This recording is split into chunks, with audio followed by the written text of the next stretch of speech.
نحمده ونصلي على رسوله الكريم أما بعد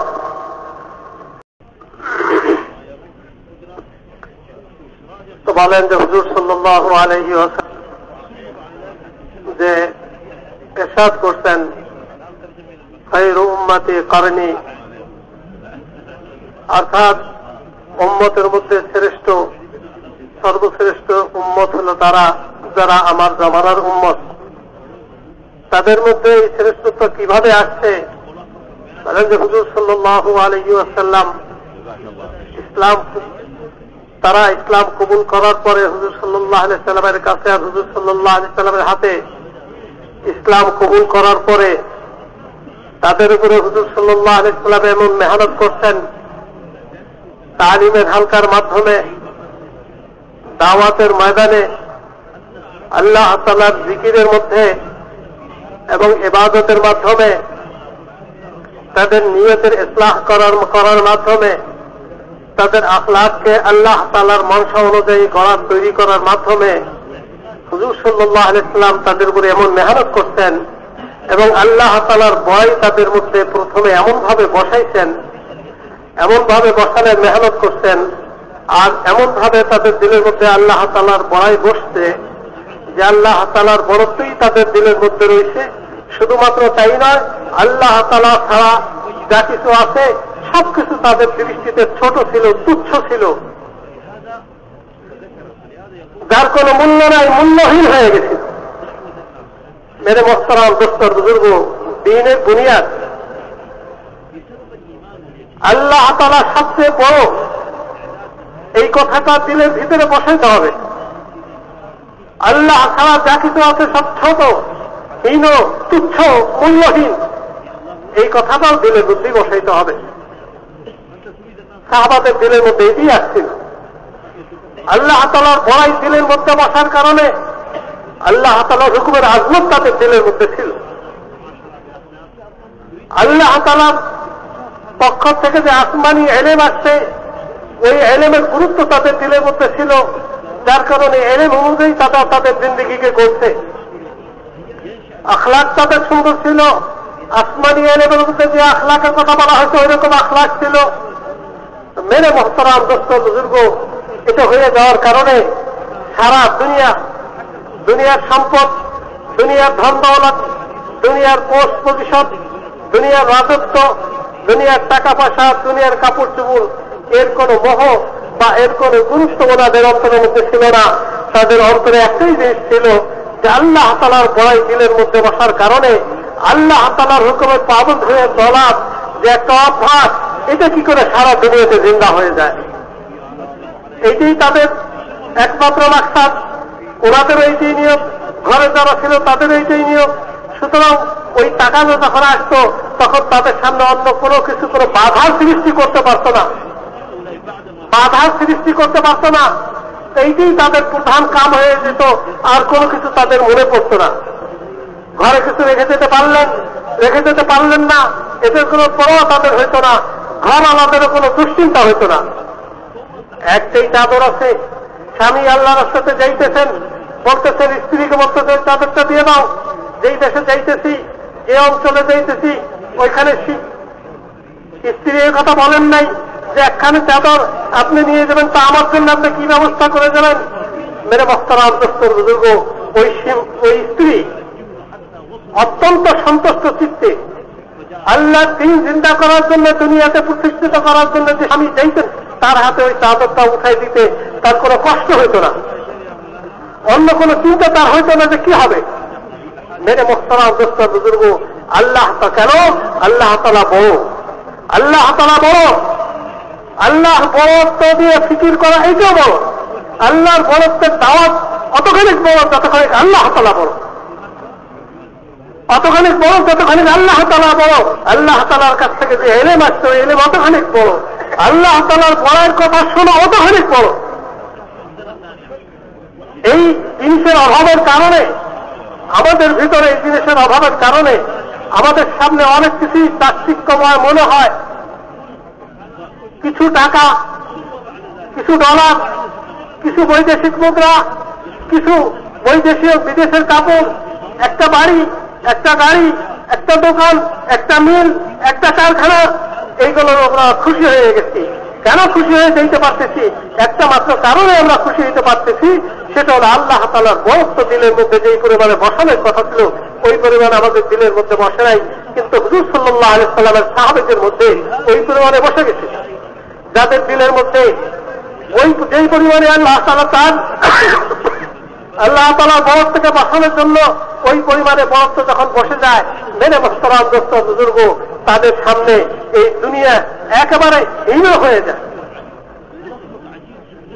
বেকিমতি হয়ে যায়, কোন মূল্য এই দুনিয়া তাদের থাকে না। যার কারণে সাহাবারা মসজিদে আসতেন, নামাজ আযান হয়েছে, মসজিদে আসতেন, হুজুর সাল্লাল্লাহু আলাইহি সাল্লাম নামাজের পরে বলতেছেন, এই পাশে যারা আছো তারা ওইদিকে অমুক জায়গাতে চলে যাও, এই পাশে যারা আছে তারা ওইদিকে চলে যাও, ওইদিকে চলে যাও, এই পাশে ওনারা এইদিকে চলে যাও। একটি সাহাবী এই কথা চিন্তা করেন নাই, আরে আমরা তো আসছিলাম নামাজ পড়তে, এখন তো আমাদেরকে আবার কোথাও দায়িত্ব বলা হয়েছে, মানসিক ভাবে এরকম প্রস্তুত তো না, আমরা ওইরকম প্রস্তুতি নিয়ে আসি নেই, এখন পর্যন্ত ঘর আমাদের সাথে কথা বলা হয় নাই। মেরে মোহতারাম দোস্তর বুজুর্গ, নবীর জীবনে কোন একজন সাহাবীর থেকে এরকম দ্বিধাদ্বন্দ্বে ভুগতেছে এরকম কোন সমস্যা দেখা যায়নি। কারণ যেমনিভাবে তারা আল্লাহ তাআলার বরত্বকে দিলের মধ্যে বসাইছিলেন, অনুরূপভাবে আল্লাহ তাআলা ছাড়া যা কিছু আছে, চাই হুকুমতের সেকেলে হোক, চাই সম্পদের সেকেলে হোক, চাই বিলাসিতার সামানের সেকেলে হোক, অথবা জমিনের সেকেলে হোক, এটা কোনো গুরুত্ব তাদের মধ্যে ছিল না। এই বরত্বকে তারা দিলের থেকে বসাই দিত। আর আমাদেরকে যদি একটা বাড়ি দিয়ে দেওয়া হয়, সামান্য একটু জায়গা দিয়ে দেওয়া হয়, আল্লাহ তাআলার বড়াই আর বরত্বের কোনো খবর থাকে না। কেন? এই জন্য যে হুজুর সাল্লাল্লাহু আলাইহি সাল্লামের জামানার খায়ের উম্মত যারা ছিলেন, শ্রেষ্ঠ উম্মত যারা ছিলেন, যেই সবক ইয়াদ করার কারণে তারা শ্রেষ্ঠ হয়েছিলেন, হুজুর সাল্লাল্লাহু আলাইহি সাল্লাম শ্রেষ্ঠ বলে গেছিলেন, ওই সবককে আমরা ভুলে গেছি। এই দাওয়াত ও তাবলীগের মেহনত, এই ইজতেমা, এই রোজানা মেহনত, এই মাকামি মেহনত, এই তালিমার এই গাছ, এই 5 কাম আর 6 নম্বর আনার মেহনত, যেটা মেরে মোহতারাম দোস্তর বুজুর্গ, ওটা তো ওই ভোলা সবককে স্মরণ করায় দেওয়ার জন্য। তো হযরত সাহাবায়ে কেরাম রাদিয়াল্লাহু তাআলা আলাইহিম আজমাইনদের কেন এরকম হইতো না? কেন আমরা বিচলিত হইতেন না? কেন ভয় পাইতেন না? রোগের কথা কেন জিজ্ঞেস করতেন না যে কোথায় যেতে হবে? বলে দিতেন যে অমুক অঞ্চল পর্যন্ত পৌঁছার পরে তোমাদের কাছে একটা কাগজ দেওয়া হয়েছে একজনের কাছে, ওই কাগজটা খুললে দেখতে পাবা যে তোমাদেরকে কোথায় পাঠানো হয়েছে। বাম দিকে যারা যাইতে তো তারা অমুক এলাকায় যাওয়ার পরে ওই কাগজখানা খুলবা, তো দেখবা যে কোথায় তোমাদের পাঠানো হয়েছে তো লেখা আছে। মেরে মোহতারাম দোস্তর কারণটা কি? মেরে মোহতারাম দোস্তর কারণ হলো যে সাহাবাদের দিলের মধ্যে থেকে একমাত্র আল্লাহ তাআলার বড়াই ছাড়া আর সবকিছু বের হয়ে গেছিল। সবকিছুকে তারা ছোট করে দেখার জন্য, দেখতে তারা অভ্যস্ত হয়ে গেছিলেন। হযরত রহমাতুল্লাহ আলাইহি বলতেন, যদি আল্লাহ তাআলার বড়াইকে নিজের ভিতরে, নিজের মধ্যে যথাযথভাবে আনতে চাও, তাইলে যেমনি ভাবে একদিকে তো আল্লাহ তাআলার বড়াইয়ের কথা বর্ণনা করা শুরু করো, আল্লাহ তাআলার বড়াইয়ের কথা শোনা শুরু করো, আল্লাহ তাআলার বড়াই, আল্লাহ তাআলা বড় এই ফিকির করা শুরু করো, আল্লাহ তাআলার বড়াই সম্বলিত এলেম যেটা আছে ওই এলেমের চর্চা শুরু করো, ওই এলেম অনুযায়ী নিজের জিন্দেগিকে গড়ো। আর কি? আর হলো আল্লাহ তাআলা বাদে যা কিছু আছে তাকে মাটির দৃষ্টিতে দেখতে অভ্যস্ত হও। মেরে মোহতারাম দোস্তর বুজুর্গ, আজকে যা কিছুর দিকে আমরা আকৃষ্ট হই, কোন পদ আর ওই পদের অধিকারী, কোন রাজত্ব আর ওই রাজত্বের অধিকারী, কোন সম্পদ, কোন অট্টালিকা, দালান, যা কিছু, কোন মিল, কোন ফ্যাক্টরি, মেরে মোহতারাম দোস্তর বুজুর্গ, এই সবকিছু মাটিরই বানানো। এই সবকিছু তৈরি কিসের থেকে? মাটির থেকে। আর একদিন এটা মাটিই হয়ে যাবে। বলে দেখো, মাটির দৃষ্টিতে দেখো, যেদিন যতদিন পর্যন্ত এটাকে মাটির দৃষ্টিতে দেখতে না পারবা, এতদিন পর্যন্ত তোমার ভিতরে আল্লাহ তাআলার বড়াই বসবে না। আর আল্লাহ তাআলার বড়াই যতদিন পর্যন্ত তোমার দিলের মধ্যে না আসবে, এতদিন পর্যন্ত প্রকৃতপক্ষে দিনের উপরে চলা যাবে না, দিনের তাকাদা নিয়েও চলা যাবে না। এজন্য হুজুর সাল্লাল্লাহু আলাইহি ওয়াসাল্লাম সাহাবাদের দিলের মধ্যে সর্বপ্রথম এটাকে বসাইছেন। এইটার জন্যই তালিমের মাধ্যমে মেহনত করছেন, এইটার জন্যই গাছের মাধ্যমে মেহনত করাইছেন, এটার জন্যই আল্লাহ তাআলার জিকির করাইছেন, এটার জন্যই আল্লাহ তাআলার ইবাদতের পাবন্দি করাইছেন, এটার জন্যই তাদের আখলাককে সুন্দর করাইছেন। মেরে মোহতারাম দোস্ত বুজুর্গ তাদেরকে নিয়ত শিখাইছেন, আর এটার জন্যই তাদের জান মাল খরচ হইতেছে।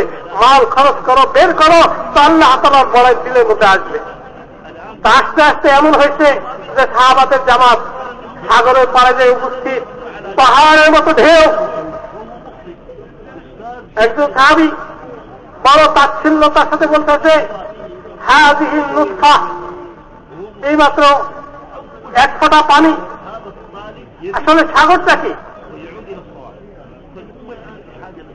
কয়েক হাজার কোটি বা তার চেয়ে বেশি কোটি ফোঁটা পানির সমন্বয়, এটাই তো নাকি? এটাই তো যাদের ওনাদের ভিতরে অবস্থা ছিল ওই যে এক ফোঁটাকে যেমনি ভাবে তারা ছোট করে দেখতে পারতেন, অনুরূপ ভাবে সমস্ত ফোঁটার সমন্বয়কেও তারা ছোট করে দেখতে পারতেন। আর যাদের দিলের মধ্যে আল্লাহ তাআলার বরত্ব থাকে আর সমস্ত মাখলুককে তারা ছোট করে দেখতে পারে, অন্তর থেকেই দেখতে পারে, তো মেরে মুহতারাম দোস্ত বুজুর্গ, ওই মাখলুককে আল্লাহ তাআলা ওই বান্দাদের জন্য মুসাক্খার করে দেন, তাদের অধীন করে দেন, তাদের অধীন করে দেন। মেরে মুহতারাম দোস্ত বুজুর্গ, কেন আমি আমার সৃষ্টির রহস্য যেটা এদের পথের পিছনে আমি এদের দিকে আমি লক্ষ্য করি না? আল্লাহ তাআলা আমাকে শ্রেষ্ঠ মাখলুক করে বানাইছেন। আমি বাদে যত মাখলুক দুনিয়াতে আছে সমস্ত মাখলুককে তো আল্লাহ তাআলা আমার খিদমতের জন্য বানাইছেন, আমার ক্ষতির জন্য বানান নাই, আমার খিদমতের জন্য আল্লাহ তাআলা আমাকে এই সমস্ত মাখলুককে বানাইছেন। যখন ওই মাখলুককে তার অবস্থান দৃষ্টিতে, তার অবস্থানের দৃষ্টিতে সাহাবারা দেখতে পারলেন, তো আল্লাহ তাআলা সাহাবীদের জন্য ওই সাগরের উপর দিয়ে রাস্তা দিয়ে দিলেন। মুসা আলাইহিস সালাম নবী ছিলেন, নবীদের দিলের মধ্যে সবচেয়ে বেশি আল্লাহ তাআলার বরকত ছিল। আর নবীদের সামনে সমস্ত মাখলুকের তুচ্ছ তাচ্ছিল্যের দৃষ্টিতে দেখতেন, কোন মূল্যায়ন ছিল না, কোন প্রভাব ফেলতে পারত না। ফেরাউনের রাজত্ব মুসা আলাইহিস সালামের উপর কোন প্রভাব ফেলতে পারে নাই।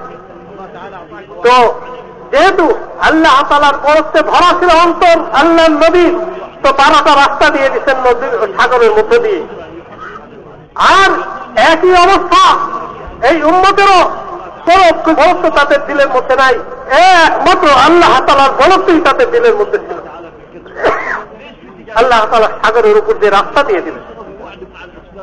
মেরে মুহতারাম দোস্তর বুজুর্গ, আল্লাহ তাআলার বরকত দিলের মধ্যে যদি আসে, আল্লাহ তাআলা সারা যা কিছু আছে সবকিছু ছোট এই দৃষ্টিতে দেখা যায়, তা আল্লাহ তাআলা এই মাখলুককে আমার তাবে করে দিবেন। এর ভয়ের অন্তর থেকে, আমার অন্তর থেকে আল্লাহ তাআলা উঠাই দিবেন। তাই মাখলুক যাই হোক না কেন, যে কোনো সেকেলেই হোক, হাতিয়ারের সেকেলে হোক, দুশমনের সেকেলে হোক, যে কোনো সেকেলেই হোক না কেন, আল্লাহ তাআলা তাদেরকে ধ্বংস করে দিবেন, আল্লাহ তাআলা তাদের পতন করে দিবেন। ওই কাটা পরে বাধা আল্লাহ তাআলা সরাই দেবেন। সাহাবাদের জামাত যাইতেছিলেন, কিছু দূরে যে দাঁড়ায় গেল, সামনে আর চলে না, জাম লাগছে। একজন জিজ্ঞাসা করলেন যে কি হয়েছে, সামনে চলো না কেন? বলে বাস বসে আছে রাস্তা আজকে। একজন চলে গেলেন, যে তার কানটাকে মুখড়ায় ধরলেন, যেমন নাকি আমরা বকরি সরানোর জন্য কান ধরে টানি, কান ধরে টানি। কেন? কোন সাহসে করতে পারলেন? মেরে মুহতারাম দোস্তর বুজুর্গ, তার অতীত তাকে সাহস যোগাইতেছে, তার অতীতের মেহনত, তার অতীতের মুজাহাদা, তার অতীতের জীবন তাকে সাহস যোগাইতেছে। এই বাঘকে সে মাখলুকের নজরে দেখতে পারতেছেন। আল্লাহ তাআলার বরকত এমন ভাবে তার দিলের মধ্যে বসছে যে বাঘের কোন হাইসিয়ত তার অবস্থান তার অন্তরের মধ্যে নাই। তখন তাকে যত কথা বলা সাহস, তুই ওই সমস্ত লোকদের রাস্তাকে বন্ধ করে বসে আসস যারা তার নবীর দরবারে থেকে আল্লাহ তাআলার বরকত থেকে দিলের মধ্যে বসাইছে, দুনিয়ার মহব্বত থেকে দিলকে পাক করছে, দুনিয়ার মহব্বত থেকে দিলকে পাক করছে। যারা খেয়ে আসে তখনও তারা নবীর পেশকৃত জীবনকে ধরে রাখছে মজবুতির সাথে, আল্লাহ তাআলার পাশেও দিনকে মজবুত করে মজবুতির সাথে ধরে রাখছে। যখন তাদের খাবার নাই তখনও তারা ধরে রাখছে, যখন তাদের ঘরে সাবান আছে তখনও তারা দিনকে ছেড়ে যায় নাই, নবীর তরিকাকে ছেড়ে যায় নাই। আর যখন তাদের ঘরে খাবার ছিল না তখনও তারা নবীর তরিকা ছেড়ে যায় নাই। এই নবীর তরিকাকে ধরে রাখতে যে কতদিন জীবনে কতবার পাথরের পরে পাথর বাঁধতে হয়েছে পেটে। আর তোর এত বড় সাহস যে তুই তাদের রাস্তাকে বন্ধ করে রাখছস, এখান থেকে সরে যা। ল্যাজ নিচে করা পরাজিত শত্রুদের মতো রাস্তা ছেড়ে জঙ্গলের মধ্যে চলে যেতেছে। মেরে মোহতারাম দোস্তার বুজুর্গ, আল্লাহ তাআলার বড়াই আমাদের দিলের মধ্যে না থাকার কারণে যে কোনো শত্রুর আগমনের সংবাদে বা সন্দেহে আমাদের ভিতরে কম্পনের সৃষ্টি হয়ে যায়। এইটা আল্লাহ তাআলার বড়াই বরত্ব দিলের মধ্যে না থাকার কারণে ওই আসমানি এলেম অনুযায়ী আমাদের জীবন না থাকার এলেমের দৃষ্টিতে আমাদের জীবনকে আমরা না করার কারণে আল্লাহ তাআলার সাথে আমাদের সম্পর্ক ছিন্ন হয়ে যাওয়ার কারণে আল্লাহ আমাদের আখলাক নবীওয়ালা আখলাকের থেকে অন্য আখলাক আমাদের ভিতরে এসে যাওয়ার কারণে আমাদের ভিতরে দুর্বলতা এসে গেছে। মেরে মোহতারাম দোস্ত বুজুর্গ, খলিলুল্লাহ ইব্রাহিম আলাইহিস সালাতু ওয়াস সালাম যা আল্লাহ তাআলার নবী ছিলেন, আল্লাহর বরত্বে যার দিল পরিপূর্ণ ছিল, তার জন্য আল্লাহ তাআলা হুকুম দিয়ে দিলেন আগুনকে, ইয়া নার কুনি বারদা ওয়া সালামান আলা ইব্রাহিম, হে আগুন আমার খলিলের জন্য আমার ইব্রাহিমের জন্য শান্তিদায়ক ঠান্ডা হয়ে যাও। অর্থাৎ আমার খলিল চায় না এমন কোন অবস্থান যেন তোমার ভিতরে না থাকে। তোমার অবস্থানকে মিটিয়ে ফেলো, তোমার অবস্থানকে মিটিয়ে ফেলো। ঠান্ডা হয়ে গেল। আর একদিকে হযরত তামিমে দারি রাদিয়াল্লাহু তাআলা আনহু, একজন সাহাবী, হযরত ওমর ফারুক রাদিয়াল্লাহু তাআলা আনহুর জামানা, পাহাড় থেকে আগুন বের হয়ে আসছে। হযরত ওমর ফারুক রাদিয়াল্লাহু তাআলা আনহু বলতেছেন, ও তামিমে দারি যাও, ওই আগুনটা যেখান থেকে বের হয়েছে ওখানে পাঠায় দাও, ওইখানে অবশ করে দাও তাকে। হযরত তামিমে দারি রাদিয়াল্লাহু তাআলা আনহু বলতেছেন যে আমিরুল মুমিনিন, আমি একজন সাধারণ মানুষ, আমার পক্ষে কি, আরে আমি তোমাকে বলতেছি। হযরত তামিমে দারি রাদিয়াল্লাহু তাআলা আনহু আর আপত্তি করল না। কেন যে নাকি আমিরকে মানল সে কেমন যেন আল্লাহ তাআলাকে মানল। আল্লাহ তাআলাকে যে মানবে তারটাও আল্লাহ তাআলা মানবে। শুধু হযরত ওমর ফারুক আর হযরত তামিমে দারি নয়, সমস্ত সাহাবী, হুজুর সাল্লাল্লাহু আলাইহি সাল্লামের সকল সাহাবী আল্লাহ তাআলার পক্ষ থেকে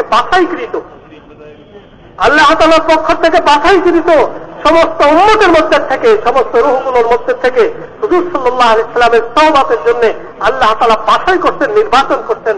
হযরত আব্দুল্লাহ বিন আব্বাস রাদিয়াল্লাহু তাআলা আনহু বলেন, সাহাবীদেরকে, নবী সাহাবী যারা ছিলেন তাদেরকে আল্লাহ তাআলা দুই কামের জন্য বাছাই করতেন। একটা হল নবীর সহবতের জন্য তাদেরকে বাছাই করতেন, নবীর সহবত গঠনের জন্য, আর একটা হল নবীর দ্বীনকে দুনিয়ার শেষ প্রান্ত পর্যন্ত পৌঁছানোর জন্য। হুজুর সাল্লাল্লাহু আলাইহি ওয়াসাল্লামের সাহাবারা সহবতের হককে আদায় করতেন। নবীর ইমানের মধ্যে যে পাকিযুগী ছিল, ওই পাকিযুগীওয়ালা ইমান হুজুর সাল্লাল্লাহু আলাইহি সাল্লামের সহবতের থেকে তারা হাসিল করতেন।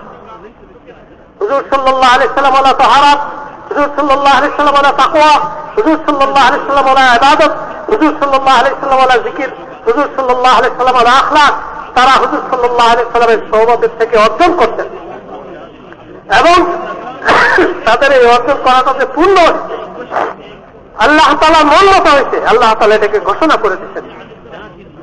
এদের মধ্যে সকলেই কি আগের থেকে খুব ভালো মানুষ ছিলেন? আরে হযরত ওমর ফারুক রাদিয়াল্লাহু তাআলা আনহু সম্বন্ধে বলা হয় যে ইসলাম কবুল করার আগে ওই মক্কাতে নিকৃষ্টতম মানুষের মধ্যে সমার হইত। সবচেয়ে নিকৃষ্টতম মানুষ হুজুর সাল্লাল্লাহু আলাইহি সাল্লামের সহবতে আসছেন। কেউ কুফরি নিয়ে আসছে, কেউ শিরিক নিয়ে আসছে, কেউ জুলুম নিয়ে আসছে, কেউ জেনা নিয়ে আসছে। মেরে মোহতারাম দোস্তর বুজুর্গ, হুজুর সাল্লাল্লাহু আলাইহি সাল্লামের সাহাবাতের প্রভাব আর আসর তাদেরকে পাক করছে। হযরত ওমর রাদিয়াল্লাহু তাআলা হইতে এমন পাক হয়েছে, ভিতরে এমন পাক হয়েছে, এমন পাক হয়েছে, একদিকে হযরত ওমর রাদিয়াল্লাহু তাআলার মনের মধ্যে কোনো কথা জাগতেছে, আর ওইদিকে আল্লাহ তাআলা সাথে সাথে আসমান থেকে ওই অনুযায়ী আয়াত নাযিল করতেছে, এমন পাক করছে। মেরে মোহতারাম দোস্তর বুজুর্গ, ওই দিন হুজুর সাল্লাল্লাহু আলাইহি সাল্লামের সহবত যেটা, ওটা কিসের সহবত ছিল? যে দিন আল্লাহ তাআলা পাঠিয়েছিল, দিনেরই সহবত ছিল। ওই দিন যার ভিতরে আসবে, তো মেরে মোহতারাম দোস্তর বুজুর্গ, তাদের ভিতরে এরকম পাক হইতে থাকবে। হ্যাঁ, খায়রে কুরুনের যেরকম হয়েছে ওইরকম তো হবে না, তাহলে আমরাও তো ওই জামানারই হয়ে যেতাম। তো মেরে মোহতারাম দোস্তর বুজুর্গ, এই দাওয়াত তাবলীগের মেহনতের দ্বারা ওইটি আমাদের জন্য উদ্দেশ্য। একদিকে মুসা আলাইহিস সালামের জন্য সাগরের মধ্যে সাগরের মধ্যে রাস্তা, আর একদিকে উম্মতের জন্য সাগরের উপর দিয়ে রাস্তা। একদিকে ইব্রাহিম খলিলুল্লাহ আলাইহিস সালামের জন্য আগুন নিভে আগুনকে ঠান্ডা করে দেওয়া হইতেছে, আর একদিকে উম্মত ওই আগুনকে যে সরাইতেছে, যা পিছনে যা, পিছনের দিকে যা, পিছনের দিকে যা। এইভাবে করতে করতে গর্তের মুখে যখন চলে গেছে, বলে যেখান থেকে আসছিল ওখানে চলে যা। যেরকম উনি বলতেছেন আগুন এরকম করতেছে। মেরে মোহতারাম দোস্তর বুজুর্গ, এইটা ছিল উম্মতের সবক। এইটাই হুজুর সাল্লাল্লাহু আলাইহি সাল্লাম উম্মতকে দিয়ে গেছিলেন। উম্মতকে দিয়ে গেছিলেন দুই জিনিসের মাধ্যমে। উম্মত এই জিনিস নিজের মধ্যে আনছিল, এই মর্যাদার এই মাকাম উম্মতে পাইছিল। একটা হলো ঈমান, একটা হলো ঈমান, আর একটা হলো ঈমানের দাওয়াত।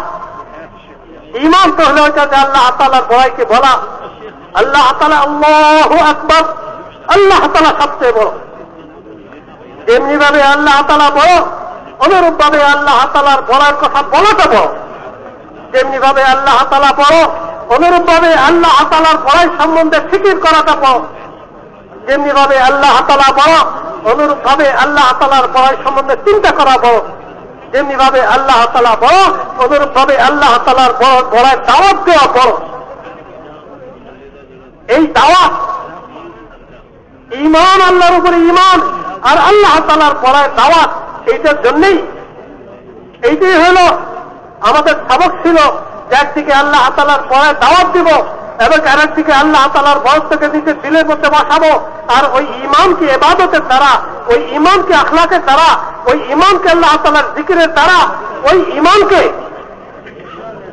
তালিমের হালকার মধ্যে বসার দ্বারা ওই ঈমানকে বড় করতে থাকা, পরিপূর্ণ করতে থাকা, ঈমানকে তাকওয়া পর্যন্ত নিয়ে যাওয়া।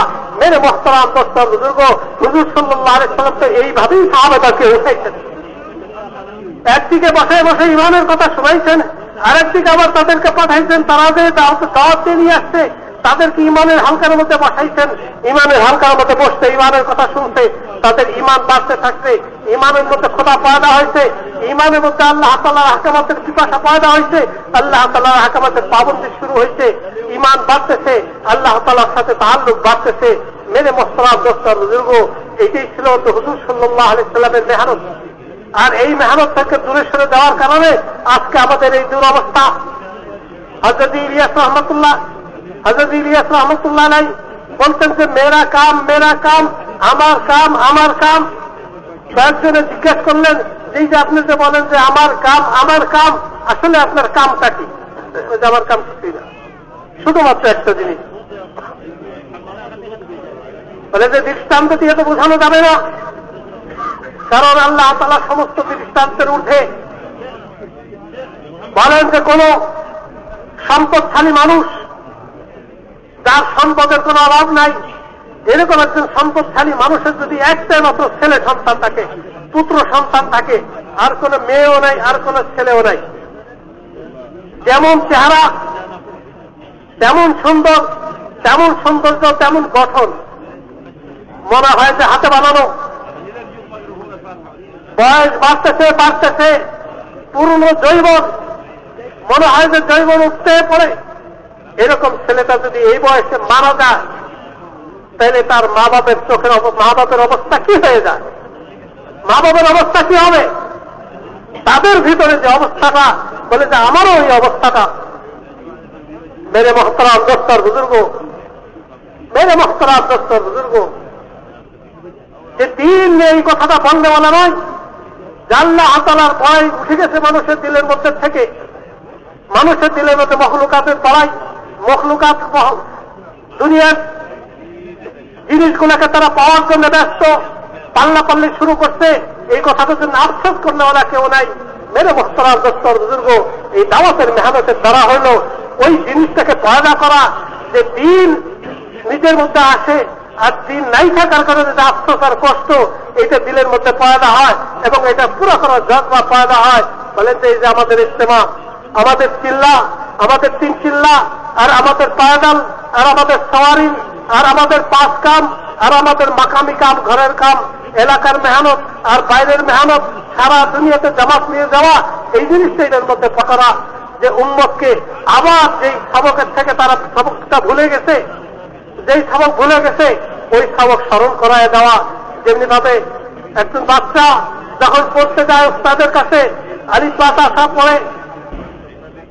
পড়তে থাকে, আর যদি সবক শোনাইতে থাকে উস্তাদ আনন্দে উৎফুল্লিত হয়ে যায়, বাহ বাহ বাহ করতে থাকে, তখন পকেটে যা আছে তাই দিতে থাকে। চকলেট থাকলে চকলেট দিতে থাকে, কাছে মিষ্টি থাকলে মিষ্টি দিতে থাকে। মেরে মোহতারাম দোস্তর বুজুর্গ, যখন নাকি আমরা আমাদের ভুলে যাওয়া সবককে আবার শোনানো শুরু করব, তো মেরে মোহতারাম দোস্তর বুজুর্গ আল্লাহ তাআলার পক্ষ থেকে ওই রকম নুসরতার ওই রকম মদত আসবে। কিন্তু হযরত ইউসুফ বলতেন যে নুসরতার মদত কখন আসবে? আল্লাহ তাআলার নুসরতের গায়েবের খাজানা বেশুমার, আল্লাহ তাআলার মদদের গায়েবী খাজানা বেশুমার, আল্লাহ তাআলার নিয়ামতের গায়েবী খাজানা বেশুমার, আল্লাহ তাআলার রহমতের গায়েবী খাজানা বেশুমার। বলে যে ওই গায়েবী খাজানার থেকে অত সময় পর্যন্ত নেওয়ার যোগ্যতা আসবে না যত সময় পর্যন্ত কোন মখলুকের সামান্যতম গুরুত্ব, কোন মখলুকের প্রতি সামান্যতম আকর্ষণ আমার দিলের মধ্যে থাকবে। তো মেরে মোহতারাম দোস্তর বুজুর্গ, অত সময় পর্যন্ত আল্লাহ তাআলার গায়েবী খাজানার দরজা আমাদের জন্য খুলবে না। বলে যে এগুলোকে শেষ করার জন্য নিজের জান আর মালকে আল্লাহ তাআলাকে রাজি করার জজবায় হুজুর সাল্লাল্লাহু আলাইহি সাল্লামের তরিকা অনুসরণ করতে করতে দিনকে জিন্দা করার জন্য যখন নাকি আমরা মেহনত করতে থাকবো, তো মেরে মোহতারাম দোস্তর বুজুর্গ, তখন আল্লাহ তাআলার পক্ষ থেকে ওই সমস্ত সাহায্য আর মদত যেগুলা নবীদের সাথে হয়েছে, যেগুলা সাহাবীদের জামানাতে হয়েছে, মেরে মোহতারাম দোস্তর বুজুর্গ আমাদের জন্য ওইটা হইতে থাকবে। আল্লাহ তাআলা নিজে বলেন, ইয়া আইয়ুহার রাসূল হাসবুক, ইয়া আইয়ুহান নবী হাসবুকাল্লাহ ওয়া মান ইত্তাবাআকা মিনাল মুমিনিন। হে নবী, আল্লাহ আপনার জন্য যথেষ্ট। ওইখানে তো ইব্রাহিম আলাইহিস সালাম বলছেন যে আল্লাহ আমার জন্য যথেষ্ট। আল্লাহ তাআলার এই ব্যাপারে আল্লাহ তাআলার ইচ্ছাটা সাহায্য আসার আগ পর্যন্ত জানা যায়নি যে আল্লাহর খলিলের জন্য আল্লাহ তাআলার ইচ্ছাটা কি। কিন্তু এখানে আল্লাহ তাআলার নবীকে বলতেছেন যে আল্লাহ আপনার জন্য যথেষ্ট। যদি আল্লাহ তাআলা যথেষ্ট হয়ে যায় তো দুনিয়ার আর কোন সামানের দরকার আছে? মেরে মোহতারাম দোস্তর বুজুর্গ, শুধু নবীকে বলেন নাই যে আল্লাহ তাআলা আপনার জন্য যথেষ্ট, আল্লাহ তাআলা আরো বলেন যে ওয়া মান ইত্তাবাআকা মিনাল মুমিনিন। ওই সমস্ত মুমিনদের জন্য আল্লাহ তাআলা যথেষ্ট যাদের দিলের মধ্যে আল্লাহ তাআলার ভয়তে পরিপূর্ণ, যাদের ঈমান আল্লাহ তাআলার উপরে বড় মজবুত, যাদের জিন্দেগি আল্লাহর হাবিবের জিন্দেগির মতো, যাদের নামাজ আল্লাহর হাবিবের নামাজের মতো, যাদের দিন আল্লাহর হাবিবের দিনের মতো, যাদের রাত্রি আল্লাহর হাবিবের রাত্রির মতো, যাদের জিন্দেগি আল্লাহ তাআলার হাবিবের জিন্দেগির মতো। তো মেরে মোহতারাম দোস্তর বুজুর্গ, আল্লাহ তাআলা তাদের জন্য যথেষ্ট হয়ে যাবেন। বলতেছেন কখন? বলতেছেন যখন হুজুর সাল্লাল্লাহু আলাইহি সাল্লামের জমানাতে হুজুর সাল্লাল্লাহু আলাইহি সাল্লামের সাহাবাদের ভিতরে এই অবস্থা ছিল যে কারো দিলের মধ্যে কোন দুনিয়ার প্রতি আকৃষ্টতা, দুনিয়ার কোন প্রয়োজনের উপলব্ধি যখন বের হয়ে গেছে, তখন আল্লাহ তাআলা বলছে, হে নবী, আপনার এই মুমিন আপনার প্রতি ঈমানদার তারা, তাদের জন্য আল্লাহ তাআলা যথেষ্ট। মেরে মোহতারাম দোস্তর বুজুর্গ, দাওয়াত ও তাবলীগের মেহনতে তারা মাকসাদ হয়ে যায় যে আমাদের ভিতরে যেরকম সাহাবাদের মতো হয়ে যায়, আমাদের আমল যেমন সাহাবাদের আমলের মতো হয়ে যায়, আমাদের জিন্দেগি সাহাবাদের জিন্দেগির মতো হয়ে যায়, আর কি আমাদের জান মাল খরচ করার তরিকা নিয়ম পদ্ধতি আমাদের জীবনে যেরকম ছিল এরকম হয়ে যায়, এই যে হলো আমাদের এই কামের মাকসাদ, এটা যদি হয়ে যায় মেরে মস্তরার দোস্তর দুর্গ আল্লাহ তাআলা আমাদের জন্য যথেষ্ট হয়ে যাবেন।